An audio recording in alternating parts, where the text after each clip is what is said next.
You're listening to Pathways and Means, a podcast that inspires and shows people how to tap into their creative spirit. We sit down with leaders and makers in every industry to talk about their process, what inspires them, and about how to build incredible things with the power of creativity. The future belongs to the creators, so come join us. This is Pathways and Means.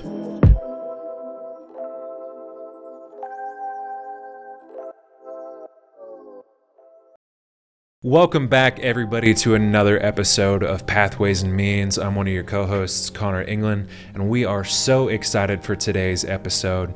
As you've probably seen, a lot of these podcasts are conversations with creators because we believe that when we're really able to get real and into a conversation with one another, you've probably seen it in your own life. Sometimes that's where the magic and the realness comes out, and you've got a chance to dig deeper than you might see in other settings. And believe it or not, having those sort of conversations is actually an art form. Not everybody can find a way to make somebody as comfortable as they need to be so that that realness can come out. And today I'm super excited. Many of our audience already knows her, but as far as people that we've met on our journey, masters of that art form, I can think of no one better than who you're going to have a chance to meet today. She is somebody who has had a widespread and impactful career in all sorts of different mediums, but especially that of radio, of master of ceremonies.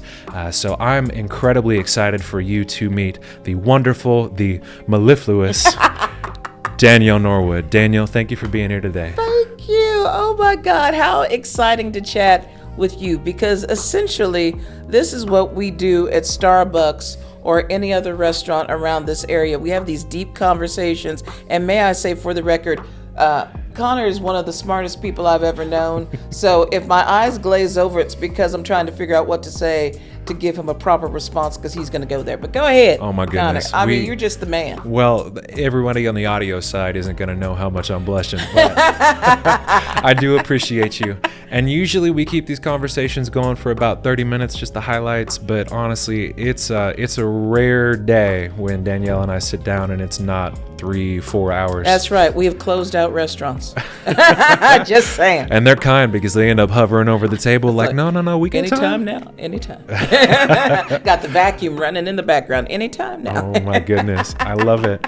So Danielle, for those that are maybe meeting you the first time, or for those who have been following along on your different platforms, but maybe haven't had a chance to get to meet, the real you, share with us a little bit about your story. How'd you fall in love with broadcast media, and just diving into community in the ways that you have? Fell in love with broadcasting early on, and it was a God thing, because I did not plan this at all. This was literally God guiding my steps from one point to another, as everything has been in my life. So I was babysitting at age 12 for the general manager of a radio station. Had no idea, and it was random that he asked me to do it. One of his regulars couldn't make it. And so he's like, okay, we could just have her come over and do it for the girls. And I ended up being there the rest of the time. And so he was taking me home. He said, you ever thought about being in radio? And the first thing I said was, does it pay? Because I didn't care beyond just getting a check, because we needed resources. So I was like, does it pay? And he's like, yeah, it pays. And he's like, I'm going to have you read some things at the radio station, and we'll see if we can get you on. Read through a couple of pieces. They said, hey, let's go ahead and take a chance. So I started training at 15 and then got on officially at 16. And now I am in my 35th year of being in broadcast media, with the addition of TV as of a couple of years ago. Oh my goodness. So excited to be here. They say that the worst day in radio is better than the best day most places. And I would actually agree with that, just because every day is different. You get to interact with some great people. My job is work, but it's not work. You get to talk in front of a microphone and people listen. And just to be able to influence people, or to give your opinion and have them come back at you with their opinion, I mean, it really is a beautiful thing. What a wonderful thing. And you can probably already hear it whether you're watching on the tape or listening on the audio. Doesn't she just have the perfect voice for it? Thank you. It's incredible. Every time it's magic. So starting at such an early age and really sticking through on the journey, you know, sometimes people have an interest in something and they'll get in for a couple of years and say, oh, well, that was a stepping stone, or maybe that wasn't right for me. But it seems to have really like struck a positive nerve with you to continue along for the time that you have. I'm curious, there's probably a fullness of perspective that comes with making it a career like that. What it looked like when you were 16 and in your early adulthood to what it looks like today and all the growth that you've experienced. Maybe share with us a little bit of some of the ups and downs, the challenges that you couldn't have expected when you first got in. What does that look like over the course of your career, so that maybe somebody who's thinking about getting into broadcast or is interested in what it is that you do, they can sort of see behind the scenes of what it's really like? It is not all glamorous, as you have alluded to. There were times like I ended up leaving college. I got an offer when I was 19 to go full-time into radio at a country music station, which, hello, most people would not think that would be a thing, but I took it, and I love country music anyhow, so it was no big deal. It was an easy transition. But anytime you're in small market radio, you are expected to do everything, and I mean everything. So not only am I on the air, but I'm the accountant, and I'm the business manager, and I'm handling traffic, which is commercial scheduling. So there's all these other pieces and parts that go along with it. And so for a good chunk of my life, I was doing the administrative stuff because I had people in management who didn't believe in me or didn't want me to get out of the role that I was in. Like, you do a great job with traffic. We love having you here be administrative related, or in terms of the front desk, we love having you here being the director of first impressions. But we don't necessarily want you on the air. And so every time that I left, I made a conscious choice like, look, I really want to be back on the air. And even if you don't see it, this is what my goal is. And so finally got to a point and a place. They said, yeah, we want you to do some stuff during the afternoon with our afternoon guy. And then that just began the progression to where I had an afternoon gig on another country radio station, and then got called from Salina to do a talk show. So we're talking about 15, 20 years of where I was behind the scenes. And I don't despise that, because I got a full picture of what radio is, and it made me even more valuable in terms of my role. So I know not only can I do the on-air part, but I could go behind the scenes and do all of those pieces and parts as well. So although my timing and God's timing were definitely not the same, and still aren't to this day, I don't despise that time, because I'm able to use those pieces and parts to build on to where I am now, and to be fully appreciative of the fact that I'm not having to do those other things to have my job. I could just go in, have fun, and connect with listeners, and to be out in the public with listeners. So I definitely don't take it for granted. I think that's so strong, and I think maybe speaks into something that people don't expect when they're looking at sort of the celebrity and image of someone that is in media. You know, I think a lot of people, they look at the person on the microphone, they're listening to the radio, and they hear those sweet sounds coming through the antenna. They look at the television and they see the excitement of the anchor, and they probably think, well, this is all that I want to be doing. And they don't necessarily see how the sausage is made and just what an integrated process it is. Now, I am curious, how much do you think you coming into the way that you did was unique to your experience? Or is there something that maybe people aren't seeing, where most of the people that are the radio hosts, that are the news anchors, they actually have to go through this gauntlet and this maturity stage where they learn how to do all of the pieces in order to attain that spot? I think, again, it's about small market radio versus where I am now, which is medium market radio. When I first got to Topeka, there were like 60 some employees, and you had someone who just did production and just was on air. And I'm like, how do you people do that? Don't you have to do this, this, and this, and this? Like, no. But then it came down to where they whittled everybody down, and the people who stayed were multifaceted. So all of that led me to be able to keep a position because I did have all that background and training. And when I came to Topeka, they had me in the news department.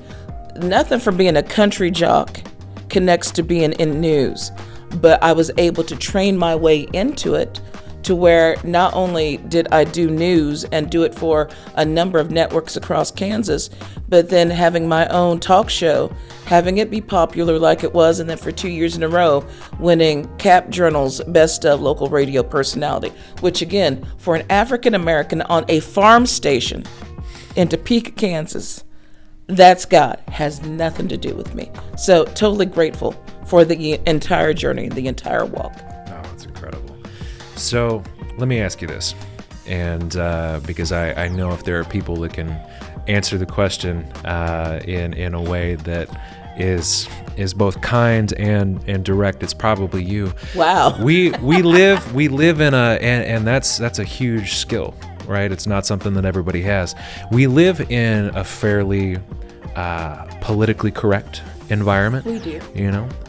Sometimes there are hard conversations to be had, and it's not always the case that everybody's ready to broach them. And by virtue of you being in major media, there's probably been, a way to approach that you've honed over time. So what does that look like? How do you approach being politically correct on social, on air, so that you can get across what it is that you need to say and feel like you are being as truthful as you need to be authentic, but still able to push it out there without you feeling at risk just in the times we're in? I did not get that skill until I actually came to Alpha Media in WIBW. So we're talking about 30 some years. I mean, I was politically correct because, again, you have to know your audience. And where I'm from, Salina, Kansas, shout out. You're not going to say a whole lot and have an audience that's not like, okay, we're going to cancel her. Okay, because again, I'm doing country radio. So we're not going to have, discussions about race and ethnicity. That's just play the music and, make us happy and keep it going. And I had no problem with that because, again, I'm an entertainer. So I get what my role is. It wasn't until I got to do like a news position. And then George Floyd happened. And I sat there and I had this big, like the devil and angel who's doing the battling. I said to myself, basically, I can't sit here and not say something because this is troubling me too much that people are treated like this.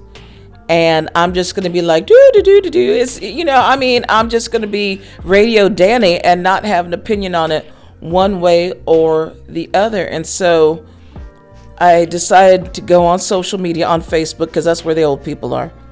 And I decided to actually put together some paragraphs about how I felt about the situation. And at the very end, I said, and by the way, Black Lives Matter. And I hit post. And I was like, oh, dear God in heaven. Here we go. People are going to hate me because, again, I'm on a farm station with a lot of older people who may not agree with me, may not have the same philosophy that I do, but at the same time, I had to speak my truth. And I also feel that as part of somebody who is in the media, somebody who does have, a platform, I have to share who I am too. I can't just hide behind, a facade. It's not a facade necessarily, but, I can't just be in the role of entertainer and not give you all of me. And so that was the breaking through of me giving people all of me. And I'm sure some people is like, please take back some of you because we don't want to hear it anymore. But I feel like I have a responsibility to share me. If you don't agree with it, that's okay. But I think that in this particular day and age, we've lost the ability to be respectful. I cannot agree with you all day long, but I can give you the proper respect that says, you know what? I don't necessarily agree with your opinion, but I respect you as a person, and we're going to agree to disagree. People are so quick to like say something really negative or nasty about a person, cut somebody down because they don't agree. That's not who we are. That's not who we should be. And it's like, if we can't have a group of people just kind of just step back for a minute and just say, hey, I don't have to get all animated. I don't have to come after you or your character or anything. I could keep my philosophy, maybe change it if, you say something that challenges me and I'm like, I never thought about that. That could happen. But if it doesn't, still, I'm going to respect you, Connor, because I believe in you. And I know that you're coming from a good place. It may not be the path I'm on, but it's the path you're on. And so be it. So I would like to go back to the time of decency, where people actually mattered. Like, we lead with being kind instead of always having to be correct. So that's how I feel about that.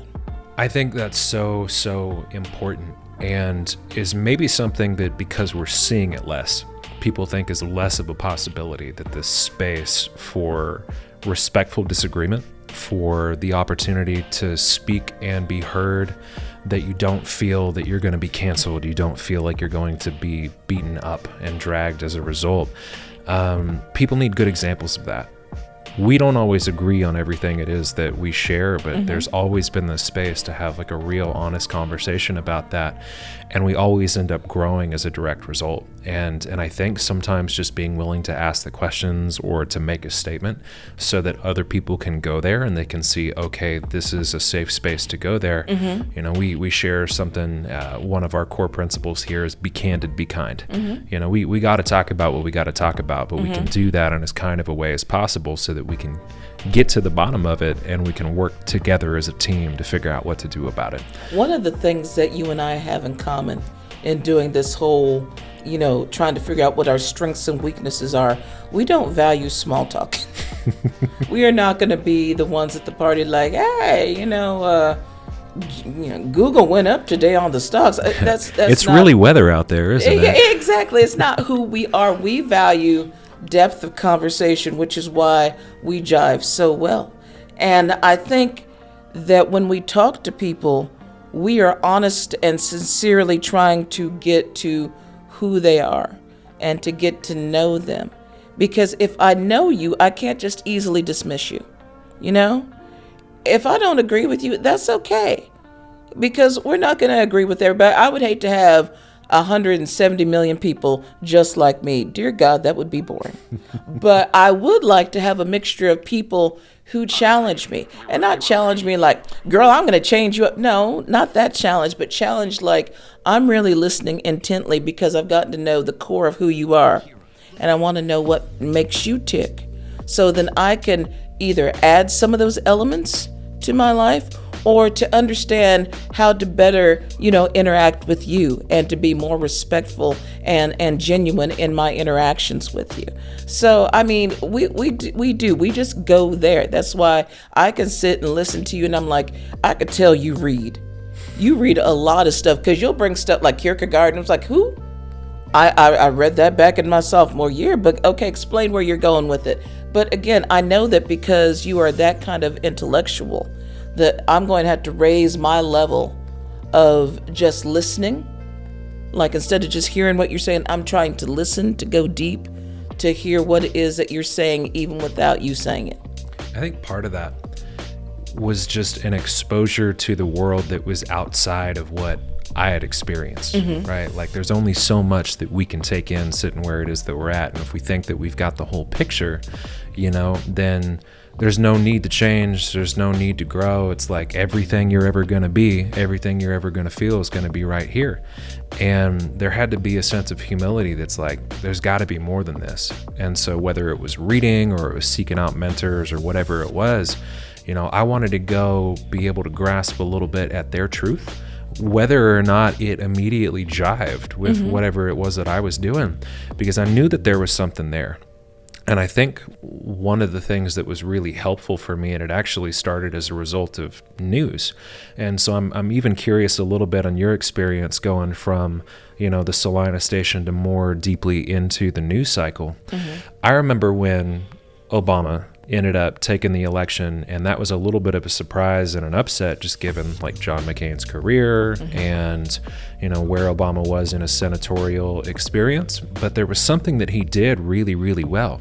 He was one of the first presidents to really use the advent of social media and paid media to be able to get his message out to the world that might have not otherwise seen him because of news cycles and et cetera, et cetera. So he was really one of the first digital first presidents. And that was huge. And I think that showed the world like, hey, we need to be using things like Facebook and paid advertisement and other things to really give us the best shot at getting to the audience. We go around to the first Trump campaign, and we've got both sides of the aisle. And the Wall Street Journal ended up running this interactive newsfeed simulation where it was 2 Facebook feeds, and one of them was of a, sort of your standard platform Democrat, the other of your standard platform Republican. And you just scroll and you would see the same stories with the different spins, and you got to see how the echo chamber formed, where it was like, the world is all this and it's all bad and this is all good. And you go over to this side and the opposite was true. And you just scroll forever and you see, oh, we're not talking to one another at all. We live inside of this bubble and we think that it's truth. And we'd rather be angry, which is really underneath it is like scared of our way of life being taken away, than we would like meet each other in the middle. And when I saw the Wall Street Journal interactive experiment, it caused me to go, okay, maybe every now and then I'm going to go deliberately search out news articles and news segments from the other side. Because clearly they see and they feel what they see and what they feel for a reason. These beliefs don't just come up out of nowhere. I got to put myself in it for a second, because maybe if I sat there where they were at, I would feel a certain way too. And not every time I did that, it'd change my beliefs. But it did make it so that when I showed up to the conversation with somebody, I could understand their perspective and their point of view. And I'm going to be a lot less likely to attack them or to think that they're stupid or misinformed. They're just as informed as I am. It's just the media is different. And so if we're going to meet in the middle, like, we have to have that context. What it did for me is, instead of me having to come up with the answers, I just needed to observe. And I think that that's part of the gift of journalism and of news, is it's not always that we have to rush into saying what people should do, what they ought to do. It's just, hey, here's what happened, and we thought that y'all should know. And that's a completely different way of approaching the truth than a lot of people are used to going through. So I'm curious, from either the talk show side or the news cycle side, when a story happens, what is your typical approach look like? Is it, rushing to tell the public how they ought to feel about it, or is it just, hey, this is here, let's have a conversation? I think it's this is here, let's have a conversation. I miss Walter Cronkite. I think that's the last news person everybody actually trusted in America. We didn't know what side of the fence he was on. He was just putting the news out there. And news has kind of gone into infotainment. If it bleeds, it leads. And everybody's trying to get that shocking story like, oh, this at 5. Well, first of all, in a rush to get it on, you could be inaccurate. I would rather wait on a story and make sure everything is lined up, my facts are correct, as opposed to just putting it out there and it's like, okay, now we got to change it up, because then you lose credibility with that. And you made mention of something about people are just as informed as you are. First of all, no, they're not. Okay. Because I think that you're very thoughtful in trying to get all sides. I think that we are, in general, and please, some people can be like, I'm not like that. Well, okay, you're not like that, but a lot of people are. Sometimes we are like bread and circuses. Feed me, entertain me. I don't care beyond that. Okay? So they are not doing the deep work that you're doing in terms of trying to figure out the news angles. They just see what's on YouTube or they see what's on social media and they take that as gospel. Or they see Wikipedia as this news source. And I'm like, you realize Wikipedia is put together by just regular Joes like me, and they could put it together however they do it. Even in college, as I was taking courses, they said Wikipedia is not a source. You have to go to other sources to get your facts. And that's how I feel about us. We're not taking time to get the facts. We're getting something that feeds how we think. I'm moderate, so I can see both sides of the spectrum. There are some that are highly liberal who want to be around those people that feed that. There are some who are highly conservative. They want to be around those people that feed that. They're not looking for like, okay, what's the middle? What are the facts of the situation? And how can I form an opinion based upon the facts, not upon how somebody thinks they should feel and gives me that drivel, but how is it really? And I don't think we take time because we're too busy being entertained. We're too busy going to the next movie or the next show or the video game anything to not have to deal with real issues. We want to be entertained. We want to be fed. Beyond that, I don't care. I want my bread. I want my circus. Thank you. Bread and circuses. I totally agree with that. Now, I think part of the electricity that is formed in the community around you is it's been so inspiring and uplifting, honestly, to see someone that takes the care to be informed and to really help others be the same. But you move beyond just information, right? Mm-hmm. You're someone who takes their pulse on current events and goes out into the community so that they can take all of the good news or rush into the challenges so that you can be a support, so that you can help lift people up and bring them together. And so there's been a lot of Masters of Ceremonies work. There's been a lot of collaborations with, people all throughout town who are in places to make changes that we, would like to see, or just make good on opportunities that we know inside of us could happen, but might take a well-informed and charismatic and kind leader like you in order to help see that through. So tell me about this intersection between the work that happens in media and how you use that to go out into the community to uplift Topeka and beyond. There are so many nonprofits and charities that get no love. And I feel like my role in life is to bring light to them. There are a lot of great people doing great things in this community. I have fallen in love with Topeka. I did not know that would be the case when I got here, but I feel like this is my home. Like Salina was my home for a lot of decades, but this is really my home. And I've come into a group of people who really want to do the right thing. And they're really putting their energies behind whatever cause it is, whether it's with kids or whether it's education or whether it's, crime stopping, whatever. There are groups that don't get that kind of shine, and I want to be the person to put the spotlight on them. And then to have other community people say, I didn't know that group existed. How can I help? And I've seen firsthand people who go over to these nonprofits that have never been there previously and give them an assist. Or on my radio station, there was a time when we were talking about this particular charity, and somebody from Western Kansas, of all things, that was listening, decided to write a check for a couple of $1,000s to help this charity. It's huge. So I know people are listening, people are kind.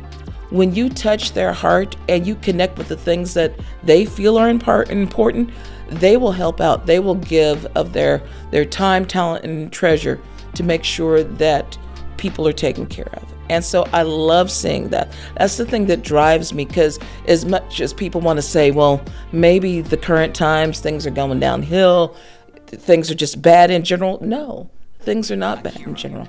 Because when things seem to be bad around us, we pull together. We hold each other. We try to support each other. We pull each other through. We're not going to leave anybody behind. We're going to say, okay, what do you need? And how can I help you? And we're going to take and get that person across the line like we're getting across the line. So that's just my philosophy. And communication, media, radio, TV, whatever, social media, we need to be there to draw together, to bring everybody on the same page. Dissension happens when we're not all on the same page. When we're not all singing from the same hymn book as it is, we tend to go off on our own and create chaos. Let's get everybody connected together. And to the point that instead of being refracted light, we're a laser light and we're all going in the same direction trying to make this stuff happen. I love that. I like the light metaphor. I want to play with another one here for you for a second, because I think that it could be good, and it's something we've been talking around the office here for a little while, but it's this concept of influence, right? A lot of times these words, they come from a place. They're often compound words, and when you break them apart, like, you start to see them in a different light that can be really useful. So 2 ones, influence and mainstream. We talk about the mainstream, and we usually think, what's popular, what's everybody focused on, where's everybody going, right? Well, there's an energy to that focus, to those resources of everybody coming together and saying, this is what we're doing, right? And if we think of it like a stream, it's fluid and it's rushing and it's powerful and it's useful, if we choose for it to be. And then there's influence, right? Influence, fluid, like water. And so for someone to be able to jump into the mainstream and to learn how to swim, to learn how to channel that energy and to be able to direct it towards anything, right? There can be influencers who can direct those energies towards things that, they might be helpful in some instances, they might be hurtful in others. But there is this power in today's day and age where for a long time it was only the mainstream media that had that power. But we're seeing more individuals and more platforms pop up where, as an influencer, you've got the ability to guide that fluid energy, that focus from people into certain things that can make the world a different place and ideally a better place. And so I think it's fair to say, just with, how you've condoned yourself and how you've treated the community in such positive ways, that over time there's a little bit of influence that comes there. And so it's really invigorating for me to hear that you channel that into places that, could use that little bit of love, that could use that awareness so that they can go do the things that they feel called to do. I think it's a really, really strong thing. Well, I think anytime you're given much, you have a responsibility to do much. And I believe I've been given this platform by God to go out and to touch as many people as I can. It's not big M ministry, but it's little M ministry, which is not actually little, because anytime you do ministry and you try to connect people, it's a ministry. Maybe it's not God-focused, but it is something where you're trying to reach out and touch and connect people with the intended purpose of doing something for the better. And so I think that I have a small M ministry in trying to connect people and helping us all come together and say, hey, we could change some things. Kind of like momentum. We talk about momentum 2022, momentum 2027. It's about a community getting together, coming up with goals that we'd like to see achieved, and then having everybody like, okay, now that we've put this together, let's get these energies collected together and go in that direction. So that's where my head is with the small M ministry, is that we get enough people together. Let's go make positive change. Let's stop griping about what's not going right, and let's do something positive. I love it. I love it. So where we're going, there's momentum 2022, there's momentum 2027. There's this big collective energy that's happening. And then, right there in the mainstream with the practice and the ability to help direct it in ways that you see really positive, would you be open to sharing a little bit about what Danielle has going on at, what are you looking forward to seeing in the future? You have any surprises coming? Well, there is a surprise coming, which I don't know when we're airing this, so it may not be a surprise by the time it's aired. Oh, we got the tea? Okay. So my friend Allison Beebe, also known as the Top City Flavorista, Miranda Hazim, she is going to, she's an amazing photographer. and myself, the three of us are going to be Mad Marketing.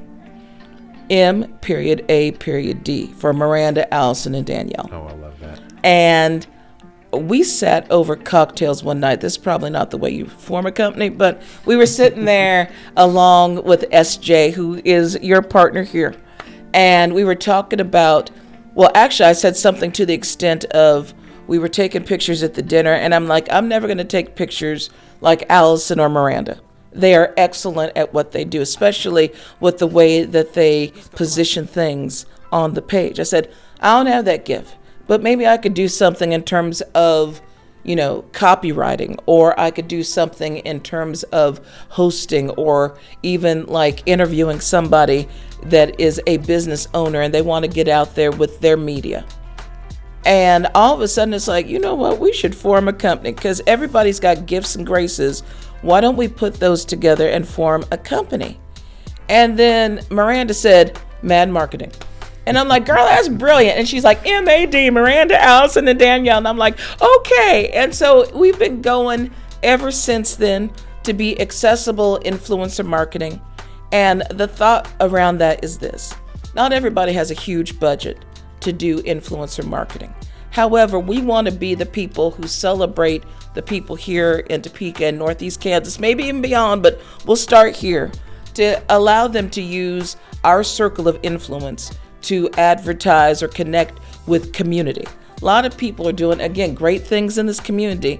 Nobody knows about it. So we want them to use us and our tools and resources to be able to connect with the public. So the public's like, hey, I didn't know this restaurant was here, or hey, I didn't know this person was doing this particular thing in the community. And in return, we just want to highlight even more of the good going on in this community. So totally excited about it. And again, it goes along with momentum. We're trying to uplift the community. Sometimes we see what we want to see in terms of seeing the negativity. It's like, there are so many beautiful things going on here. I mean, even in the time from 2017 that I moved here to right now, look at all the amazing things that have happened in this community. Good Lord, the downtown area. When I got here, it was like crickets when government wasn't in session. And now look at all the things entertainment-wise, restaurant-wise. I mean, we are becoming the place that you're not just going to get gas and drive through. There's so many beautiful things going on in Topeka. I'm so pleased to live here. So pleased to add whatever influence that I can to this area. And I want to see it grow and flourish so people actually want to come to Topeka. Like, you came to Topeka? Yeah, I came to Topeka. Why wouldn't you? That's where I want to get with it. I don't want people to just have to go out of town. I want people to come here to enjoy all of the resources and blessings that we have to make Topeka sexy, in a sense. Make it people friendly so people just want to come in and stay. Heads in beds, as we know from the Chamber of Commerce. We want people to come in, not just, spend a little money at the restaurants and go on. No, stay the night. Come take some time to really get to know us. And that's just a part of my dream. I think it's happening more and more every single day. And one of the things I love about you, Danielle, is that it's not just a dream for you, right? A healthy amount of that influence has been built up because people see the effort and the heart that you pour into these things. They trust that, when you say something, that it is both candid and kind, and that they know that they're going to get that real sense from you, and that you won't let them down as far as where they should go and how they interact. And even your partners at MAD, right? Like we've seen Miranda and Allison out there in the city, in the community, Yes. doing everything they can to support, whether it is online, in the Topeka experience, if it's on the Top City Flavorista page, but I mean, out there and really experiencing things, and aren't afraid to say how it is that you really feel. But when you see something and you're able to speak into it and say that this is good, but also I believe for our audience and our people, that you engage with all the time. So there's a sense there that you really know what someone else might have an idea about. They might have a marketing plan about, but that real pulse on it, because you're living in community and in relationship with the people that are out there, there's just something about that you can't fake, that you can't buy. And, to be able to earn that over time, real excited for you three to come together, because I think, any one of you, it's been so excited to see those journeys and to see that impact. The three of you together, wow, just the power of the multiple. Like, one person can do some really cool things, but you add a second, you add a third, you grow a team out, your ability to multiply that. Like, I think that Topeka being the destination spot might be a sooner reality than we think. I think so. And you said relationship, and I love relationship. I'm never going to be standoffish like, how dare you bother me at this grocery store? I want you to come up and give me a hug. Hey, Danielle, how you doing? I'm so happy when people know who I am. I mean, because I had 30-some years where people, and kept moving. I love it when people acknowledge me. I loved it when we had Roar and Pour, and I couldn't even get halfway through because people were chatting with me because they'd seen me either on KTWU or they saw me on 27 News during the morning show, or they heard me on the air with Sean for Magic 107.7's morning show. I love those things. I am relatable. And when I'm not having a good day, I will get on a video and I will talk about my not good day, because again, social media should tell the full 360. We are not all looking like Kardashians all the time. We are not all having fabulous moments eating caviar on a boat. Sometimes we are in the middle of the river trying not to drown. And we need somebody to lift us up, to pray for us, and help pull us across the line, like I said. So I like being real like that. And I appreciate it when people are real with me. I had a moment not too long ago where I shared some times where I was just not feeling it. I got more people either posting on my pages or inboxing me, thank you for being vulnerable, because you allowed me to say, you know what, I'm not doing well either.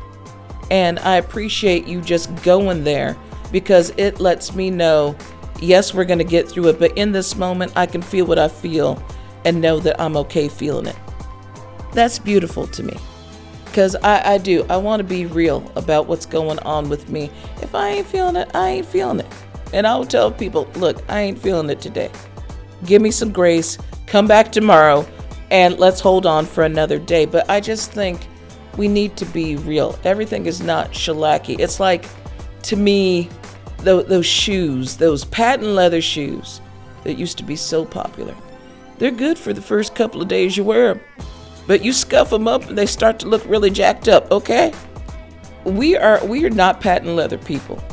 We need to be like real leather people, because sometimes when you wear real leather, some of those marks on the shoes, they just add to the character of the shoe. You know you've been through some things and you still look good. That's how I feel about my life. I'm some real leather. Sometimes the leather has been beat the heck out of, but I'm still here and I still am functioning, and the more that you wear the shoe, it gets more comfortable. That's how I feel my life is. I'm still getting comfortable in my life. And yeah, I've got some bruises on me. Who doesn't? But the point is to still look good in the shoes. That's absolute poetry. We need to be real leather people. Real leather people, not patent leather. That's right, because patent leather, two times, and then that's it. It was all scuffed up. All scuffed up, and then they're like, ugh, you need some new shoes. No, you need some real leather shoes. That's it. Invest in the best. So for somebody who, whether they're taking the patent leather approach or they're got their real leathers on, they're about to head out into the world where there's the possibility of getting scuffed, I think a lot of people see this media moment that we're in, whether it's major media opportunities or if they're just using their own platforms to be able to grow an audience, to speak into things that they think are important, to grow a community out.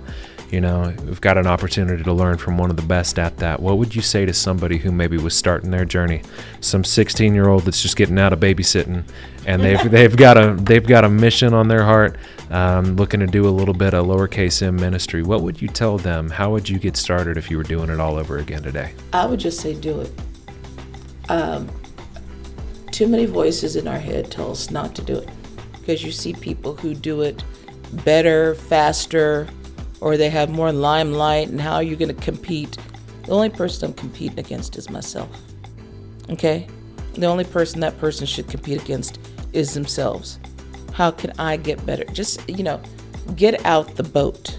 is the first thing I'm going to say. It's just get out the boat and get away from those voices that say, I'm not good enough, because I have had esteem issues my entire life in terms of being the big girl or the Pentecostal girl, or, you're talking about mainstream. I don't fit into mainstream. But yet God uses all of us in a way. We are created to do things and designed a way to do things just the way we are. And when you finally figure that out, get out of your way, step out, do what you need to do, and know that not only can you do it because God said you can do it, but you can do it because there are people behind you saying, yes, there's something that you're doing in the world that we need. We need you to step out. If it's doing social media, if it's going after a business, which personally scares the heck out of me. I'm not a risk taker, but I'm willing to take the risk with these ladies, because again, I don't want to be 50 years old saying that I've already been there and done that and I have nothing more to do. Feel the fear and do it anyhow. And so that's what I would encourage everybody. Feel the fear. Know that you're going to fail sometimes. I'm learning that too at 50, because back in the day, we weren't allowed to fail. If you failed, it was like this huge thing, like, oh my God, you're going to cost the company money and da-da-da-da. And then you have the extra pressure, especially me as a woman and a person of color. For me to fail at my company, then there's all these other implications that go along with it. But press through. Do what you need to do to get out there, make your mistakes, learn from them. You're going to be better, and then we're all going to celebrate what you're giving to the world. Just don't sit on the sidelines, get in the game. That's such magic advice. I love that. And, it's easy to see that it's served you well over these years. I'm so excited to see where it is that you and the ladies are going, and how you continue to pour into the community on that Little M ministry, even though it's making Big M magic happen. I like that. So if somebody who is listening wanted to go ahead and reach out to you to connect with you, where would be the best place for them to do so? Well, the old people are on Facebook, so you can always hit me up at Danielle Norwood on Facebook, but I'm also on Instagram and Twitter. And of course, you could always, check me out on the Magic Morning Show with Knight and Norwood. We're on from 5:30 to 10. We have an 800 number where you can call and text in, but I'm totally accessible. I mean, you see me, come hug me. I'm somebody. I need love. I need that connection from the people. So don't be afraid or standoffish, like, well, we didn't know if we could speak to you. I'm giving you permission to speak to me, because I like that exchange. I want to be able to hug people and get to know people and not have small talk, but to really get to know people and what's at their core, so that I can understand and hopefully lead or be sympathetic. The real word, sympathy, to be with somebody on the path, to be sympathetic with that person, and to go with them along the path that they choose to go. That's real talk. That's real leather talk. Real leather talk. Well, trust me, I'm going to get that hug as soon as we're off the camera. But Yay! For now, thank you so much for the conversation, Danielle. This has been wonderful. Thank you for having me. I'm so honored. Absolutely. And for anyone who's out there listening, make sure to take Danielle up on her offer. If you're in the Northeast Kansas area, definitely don't miss out on the opportunity to have a chance to meet Danielle in person. Tune in to her shows, whether it's on 107.7, if it's on KTWU, or at one of the many events that she helps facilitate and lift up throughout the town. She's been an absolute drumbeat and force for the growth of our hometown city of Topeka, and we're real excited to see where she continues to go. And if you're thinking about getting into media for yourself, go back, learn and listen to these lessons. They'll serve you well, as they've served her well over her career in media. Thank you again for watching the Pathways and Means podcast. Until next time.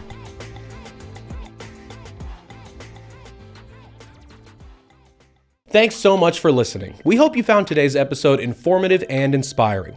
If you liked what you heard and you'd like to hear more, visit pathwaysmeans.com to check out a ton of additional content from the CPM team. You can also find us on Facebook, Twitter, Instagram, LinkedIn, and TikTok, where we post daily content and engage with creators like you. Signing off for Pathways and Means, we'll see you next time.